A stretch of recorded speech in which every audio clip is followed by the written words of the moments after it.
BJP দলটোৱে বিজেপিৰ মন্ত্ৰী নেতাসকলে তেওঁলোকে আমাৰ শিক্ষকসকল আৰু শিক্ষক সমাজক যে তেওঁলোকে সন্মান নকৰে,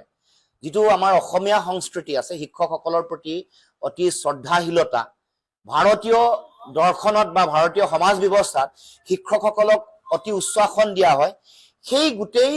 আদৰ্শটোকে, সেই যিটো সংস্কৃতি, সেই সংস্কৃতিটোক বিজেপি বা হিমন্ত বিশ্ব শৰ্মা বা তেওঁৰ মন্ত্ৰীসকলে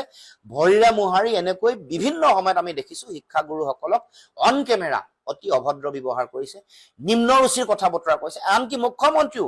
অন কেমেৰা কেতিয়াবা আমাৰ সন্মানীয় শিক্ষাগুৰুসকলক বিভিন্ন ধৰণে বেয়া ব্যৱহাৰ কৰিছে। এতিয়া এগৰাকী সন্মানীয় শিক্ষক এখন বিদ্যালয় বা এখন মহাবিদ্যালয়ৰ অধ্যক্ষৰ চকীখনৰ গৰিমা আছে, গতিকে সেই চকীখনক কোনো কাৰণতে এনেকে বহি বা এনেকে দখল কৰি তেওঁলোকে যেনেকে মাটি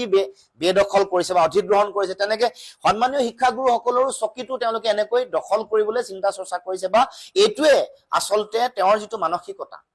যিটো স্থূল মানসিকতা, যিটোৰ যোগেদি শিক্ষকসকল বা আমাৰ যিটো অসমৰ সমাজ জীৱনত শিক্ষকসকলৰ প্ৰতি আমাৰ সকলোৰে যিটো সন্মান, এই পৰিৱেশটো তেওঁলোকে নষ্ট কৰিবলৈ চেষ্টা কৰিছে। আৰু এইটো অসন্মান শিক্ষক সমাজ বা আমাৰ যিটো অসমৰ সমাজ জীৱনৰ যিটো ঐতিহ্য, আমাৰ যিটো পৰম্পৰা, যিটো সংস্কৃতি, ইয়াক অশ্ৰদ্ধা আৰু অসন্মান কৰা পৰিগণিত হৈছে। গতিকে এইটোৱে বুজা যায় যে আচলতে